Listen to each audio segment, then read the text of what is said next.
Buenas tardes. Muchísimas gracias por estar hoy con nosotros, un ratito compartiendo vuestro trabajo y cuando queráis podéis comenzar con la presentación y nos vemos con las preguntas. Muy bien, venga, hasta luego. Hasta luego.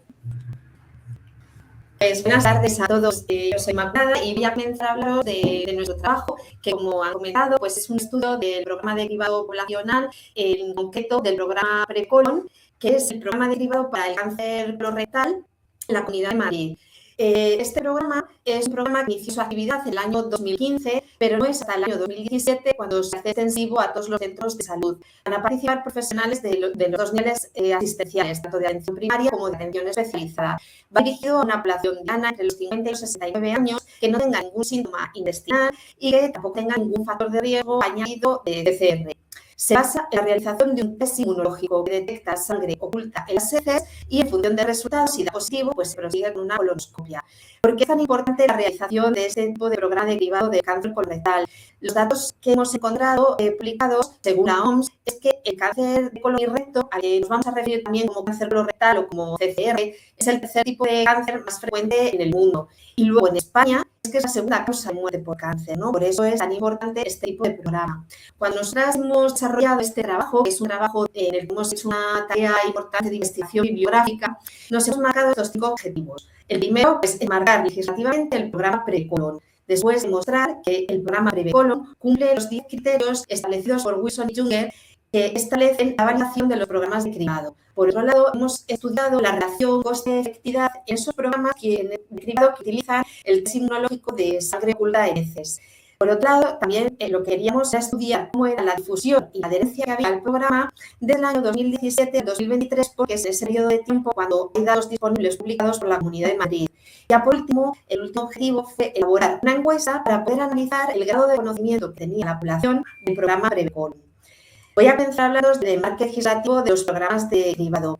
A nivel europeo está el Tratado de Funcionamiento de la Unión Europea que en materia de salud establece que la Unión va a actuar complementando las políticas nacionales de los países miembros. Y además, en este mismo tratado se indica que el Consejo puede adoptar recomendaciones para conseguir que se cumplan los fines del tratado.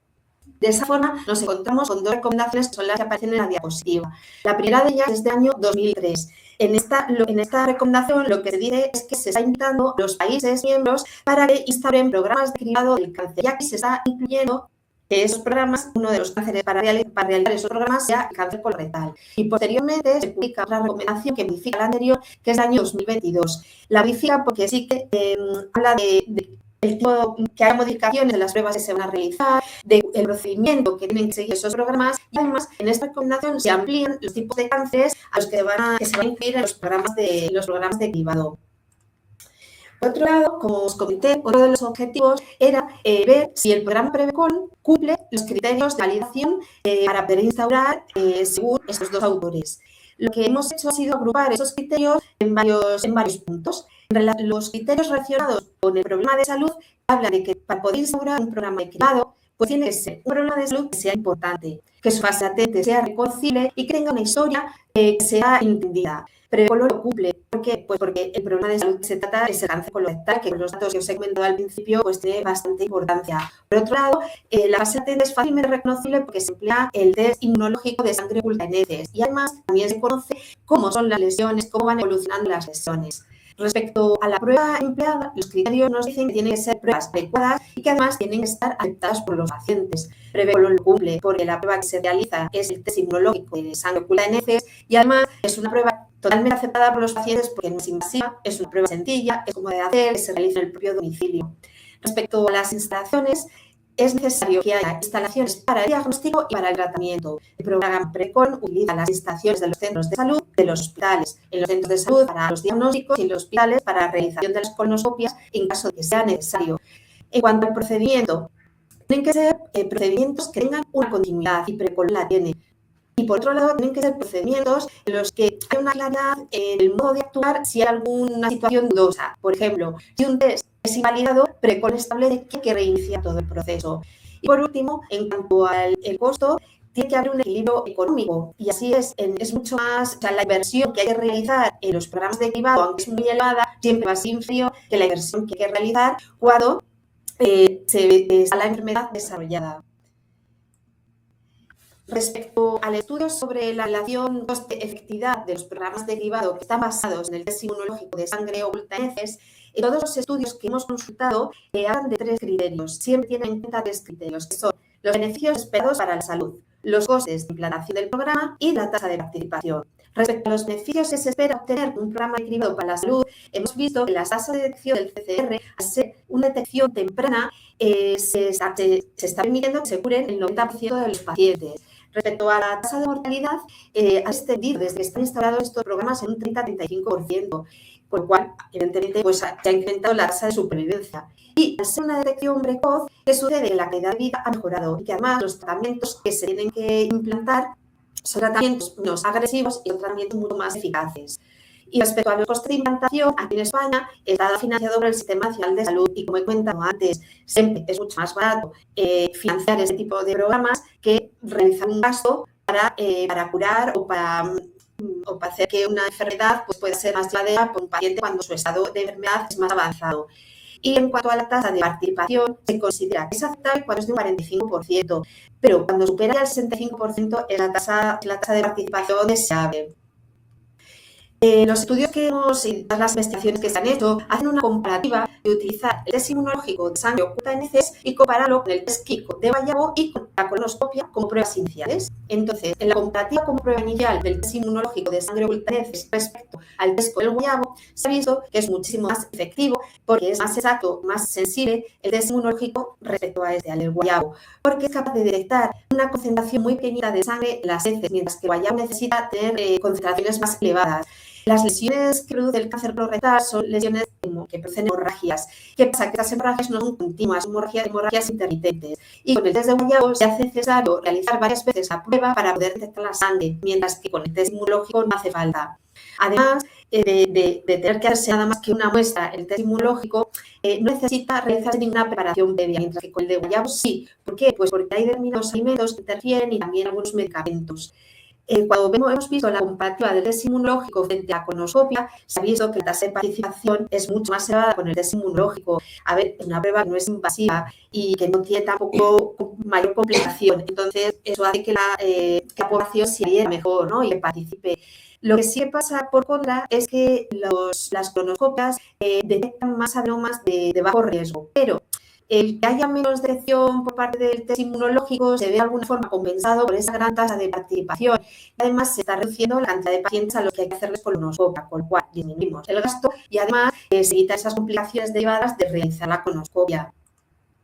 Y ya, por último, comentaros cuáles son los factores de riesgo del cáncer colorectal. Los hemos agrupado en dos grupos, ¿no? Por un lado, los factores que son modificables, como por ejemplo la dieta que llevamos, si fumamos, si bebemos alcohol, el sedentarismo. Y luego están los factores que no son modificables, pues si tenemos diabetes mellitus, o si tenemos algún factor genético, o tenemos una historia personal de adenomas o de otros cánceres. Entonces, lo ideal es actuar en la prevención. Y para la prevención, pues minimizar esos factores que sí son modificables.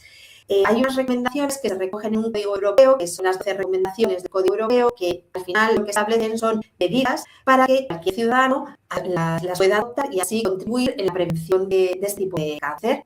Y ahora, pues yo ya he terminado mi presentación, mi parte, y os voy a dejar con Raquel, que va a comenzar a hablaros de los principios éticos.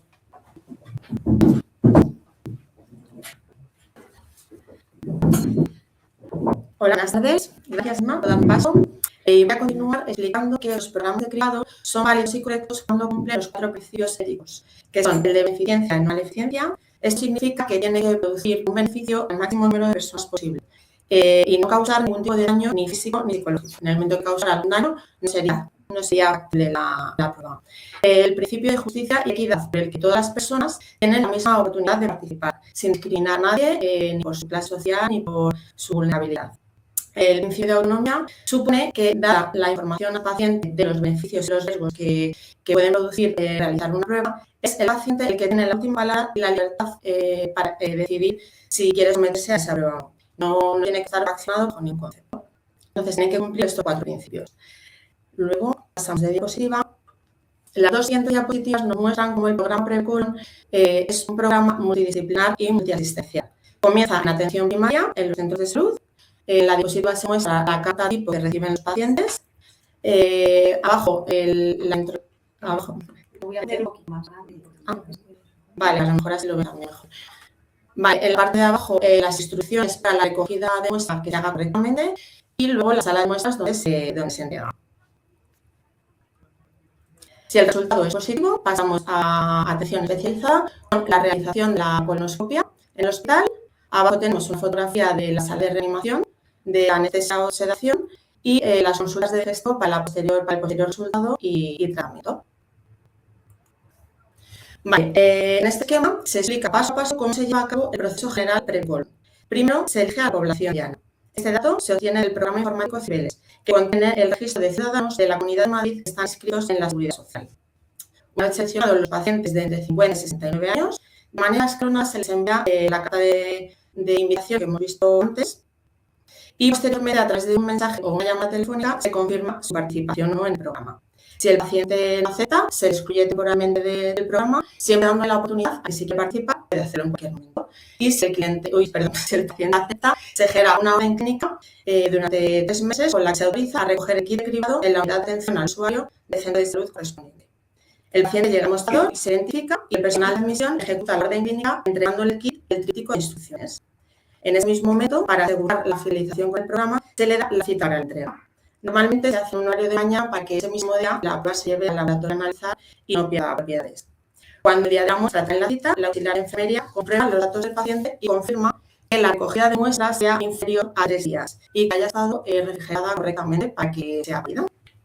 Una vez analizada, puede haber 3 resultados. Un resultado nulo, con lo cual se genera una nueva orden clínica y se vuelve a hacer el recorrido. Un resultado negativo, que se le notifica al paciente por una carta y se recomienda hacerse un nuevo cribado en 2 años. Y un resultado positivo. Si el resultado es positivo, se recomienda una cita con el médico de familia. En esta cita se le tranquiliza sobre todo al paciente y se informa que es aconsejable realizarse la colonoscopia de confirmación. Si acepta seguir con el programa y hacerse la colonoscopia, se genera el volante y se entrega la preparación y el consentimiento informado para realizarse esa prueba. Si no lo acepta, pues nada, se le vuelve a excluir temporalmente del programa, pero se le recomienda que lo piense bien y participe por su bien.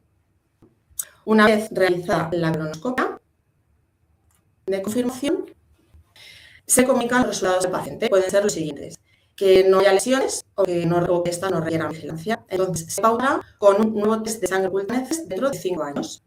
Puede ser que haya hallazgos que se requieran vigilancia y eso se pautará con una colonoscopia dentro de 3 años para llevar un seguimiento. O directamente puede haber lesiones cancerígenas o histológicamente relevantes que requiere directamente la atención especializada en la consulta de digestivo. Y estos pacientes ya serán excluidos del programa pre-colon porque se llevará directamente por digestivo. Vale, de esta diapositiva nos han quedado en el programa los pacientes que se hacen el test en 5 años y los que se hacen la colonoscopia de seguimiento a los 3 años. Una vez que se hace la colonoscopia de seguimiento, pues vuelve a pasar un poco lo mismo. Pueden encontrarse lesiones que no requieran vigilancia, con lo cual se pautan en una colonoscopia en 5 años, o pueden encontrarse hallazgos que hayan empeorado y que requieran otra vigilancia, con lo cual la colonoscopia se hará en 3 años, un poquito antes. El protocolo de actuación es el mismo así sucesivamente hasta que cambia o algún resultado de la lesión y sea tratada de otra manera o hasta que el paciente sobrepase la edad establecida en el programa, siempre y cuando no tenga pendiente ninguna cita de colonoscópica, la cual se seguirá haciendo dentro del programa pre-colon. Vale, a continuación vamos a explicar el estudio coste-efectividad en el cribado de cáncer colorectal basado y utilizando como prueba inicial un test de sangre oculta de heces.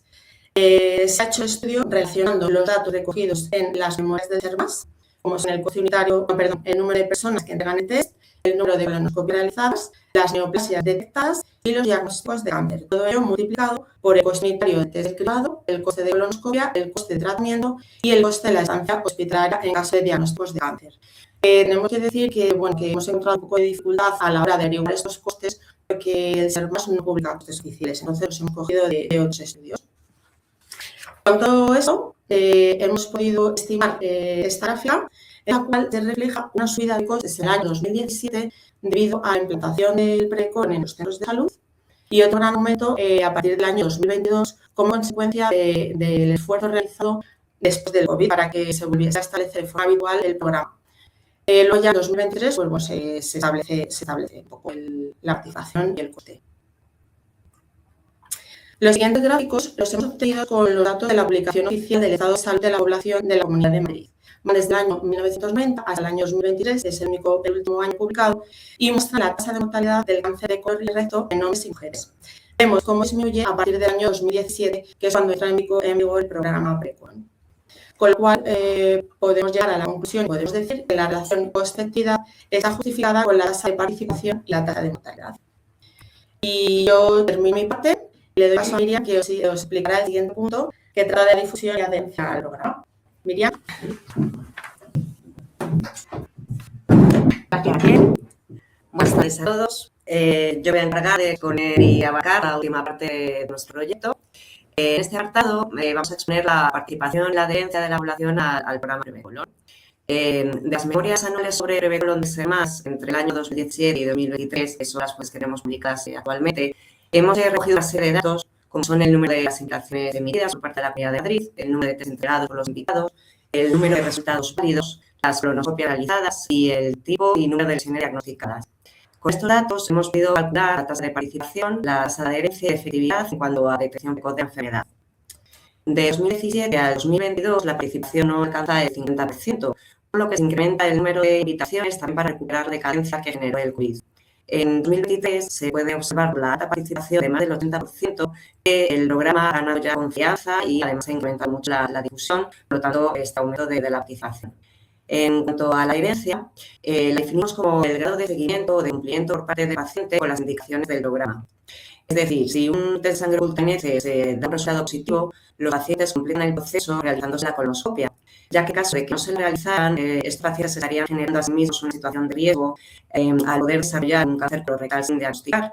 En ese sentido, las estrategias de comunicación de la Comunidad de Madrid junto con atención primaria son indispensables para que los pacientes sigan el proceso hacia su diagnóstico concreto.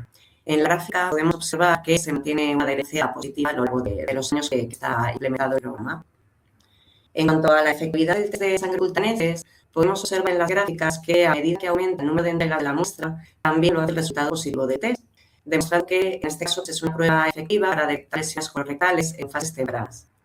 También podemos observar en la gráfica de los hallazgos, tanto en las colonoscopias iniciales tras un dispositivo como en las de seguimiento, podemos observar que en las de seguimiento de 2021, 2022 y 2023 la tasa de cáncer es 0. Esto es debido a que las colonoscopias iniciales tras un dispositivo ya se han podido diagnosticar y tratar las lesiones adenotosas, las neoplasias en estadio precoz y los tumores hallados. A continuación, vamos a analizar los resultados de la encuesta que hemos realizado, de la que hemos obtenido una muestra de 125 participantes residentes en la Comunidad de Madrid y con una edad media resultante de 47 años. La primera sección que hemos abordado en esta encuesta es la percepción personal del estilo de vida, estado de salud y la frecuencia de asistencia médico. El porcentaje acumulado de personas que perciben su estado de salud es bueno y muy bueno, es prácticamente del 75%. Es una cifra muy similar a la que resulta de la percepción del estilo de vida, ya que el 76,40% de los encuestados declaran que tienen un estilo de vida saludable. En cuanto a la frecuencia de asistencia médico, el 32% de muestra acude una vez al año. Es importante mencionar en este punto que la asistencia a consultas de salud fomenta el acceso de la población a un mayor nivel de información tanto en hábitos saludables como en prevención de enfermedades. En la sección segunda hemos abordado el conocimiento sobre el cáncer colorectal y en este sentido la muestra está bien informada a nivel general sobre los tumores con mayor incidencia, siendo el de colon el segundo más elegido y que, como se ha indicado anteriormente, representa la segunda causa de muerte por cáncer en España. Sobre hábitos y factores de riesgo para desarrollarlo, la mala alimentación y el consumo de alcohol han sido las opciones más elegidas. Sin embargo, la sensación de riesgo de desarrollarlo por factores genéticos es muy alta, cuando en realidad es uno de los factores menos determinantes. El 64% opina que el cáncer colorectal tiene mayor incidencia y desarrollo a partir de los 50 años. También llama la atención que un amplio porcentaje opina que tiene un riesgo bajo de padecerlo, casi el 21%, a pesar de los datos sobre incidencia que también se han visto anteriormente. Entendemos que esta valoración personal es posiblemente asociada al buen estilo de vida que declaran tener en las preguntas anteriores. Ya por último, en la tercera sección abordamos más en profundidad el conocimiento sobre el PRECOLON. Prácticamente 100% de la muestra coincide en que es positivo, que existen programas de derivado. Sin embargo, casi la mitad no conoce ni ha oído hablar del PRECOLON. Para poder profundizar un poco en este aspecto, hemos disgregado entre menores y mayores de 50 años. Y la conclusión que se extrae es que la información sobre el programa se incrementa a partir de los 50 años, que es la edad en que se recibe la acta de invitación. El 66% opina que la información disponible sobre el programa es poca y menos de la necesaria, y únicamente el 3,2% conoce en qué consiste el test de sangre oculta por su médico. Esta información la tiene más bien pues, por su entorno, que ya han tenido contacto con el cribado, ya se han realizado el cribado o han participado en el programa. En cuanto a la recepción de la carta de invitación, el 62,3% de los mayores de 50 años confirma que ha recibido. En ese sentido, todavía en nuestra muestra aún no se alcanzaría el 100% de cobertura de la población diana, que sería sin duda lo deseable. Sin embargo, sí que se ha alcanzado ampliamente la meta recomendada del 65% de participación para que el cribado sea efectivo a nivel poblacional, ya que en nuestra muestra el 65% ha entregado el test. Las conclusiones de nuestro proyecto es del análisis de la bibliografía, de las memorias del SEMAS. Me he salado una, perdón. No. Estas mal, entonces. Bueno, pasamos a esta diapositiva, porque la anterior creo que nos cambia de sitio, lo siento. En todo caso, hemos analizado pues, la bibliografía, las memorias del CERMAS y de la encuesta de elaboración previa realizada. Nos permite concluir que el programa PRECON cumple con los criterios establecidos por la normativa tanto europea como española. Establece adecuadamente la edad de participación de 50 a 69 años, tiene un seguimiento protocolizado y además incluye pruebas orientadas al diagnóstico precoz y al tratamiento de las lesiones encontradas. De esta manera, pues, para poder hacer ese tratamiento y evitar que se desarrolle la enfermedad. Todo esto forma parte de la cartera común básica del Sistema Nacional de Salud. Pese a algunas limitaciones encontradas, como ya ha comentado Raquel, relacionadas con los costes, PRECON puede considerarse un programa coste efectivo a favorecer esta detección precoz, reducir los gastos en tratamientos y disminuir la mortalidad por cáncer colorectal.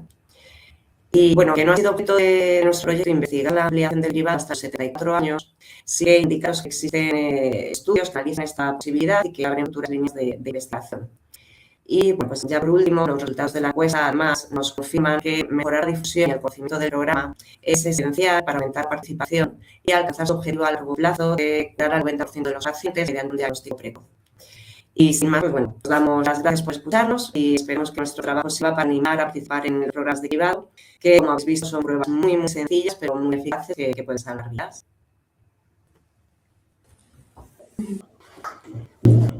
Muchas gracias. Muchas gracias a las tres por esta exposición tan clara y tan práctica. A mí me habéis convencido.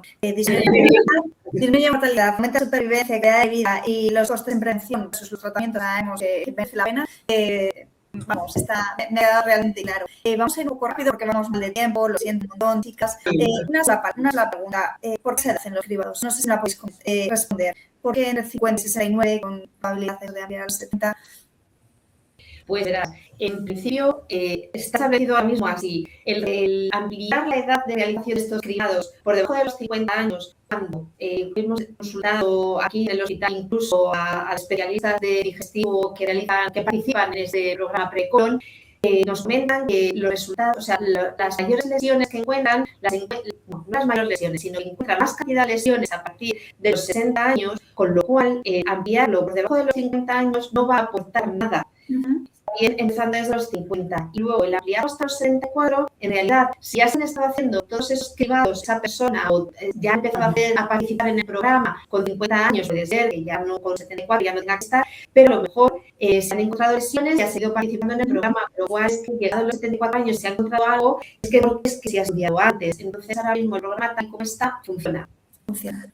Fantástico. Yo os animo, perdona, un cliente, os animo, habéis marcado muy bien el problema, habéis marcado muy bien, tenéis muchos datos sobre cómo a nivel del PRECON en la Comunidad de Madrid, a que ampliéis y hagáis un estudio ecológico comparado con las distintas poblaciones, en este caso sería de España, y luego ya si queréis aumentar con datos que tengáis a nivel de Europa u otras regiones. Pero os animo, de verdad, tenéis un marco teórico espectacular para poder seguir por esta línea de investigación.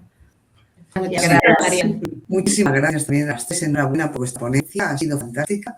Y bueno, solo una pregunta así cortita. Desde vuestra experiencia, ¿qué estrategia de difusión y de educación ha sido más efectiva para mejorar la adherencia al cribado del cáncer de colon?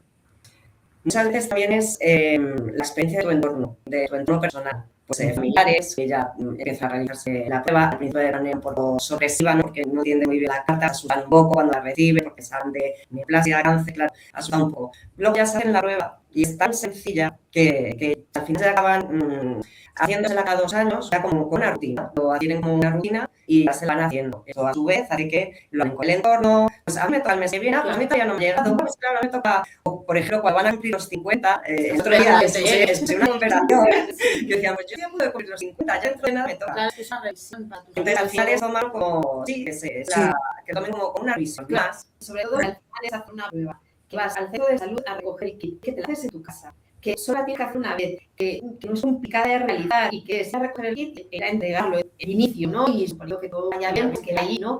Pero sobre todo el inicio, al ser sencillo, eso hace que te animes más a hacerlo. Pero ese medio es muy bueno. Yo creo que ese medio va a ser muy bueno a que mucha gente que está conectada, pues sí, vea cómo va y lo conozca. Sí, porque Todo ese difusión, ¿no? Es, Sí. Ahí el medio. Para presentaros propuestas de la ponencia, lo que pasa es que vamos mal de tiempo, lo sabéis, chicas, lo siento un montón, nos encantaría seguir charlando. Recordamos a los que nos están escuchando que en la plataforma del Congreso pueden escribiros todo lo que quieran en vuestro trabajo.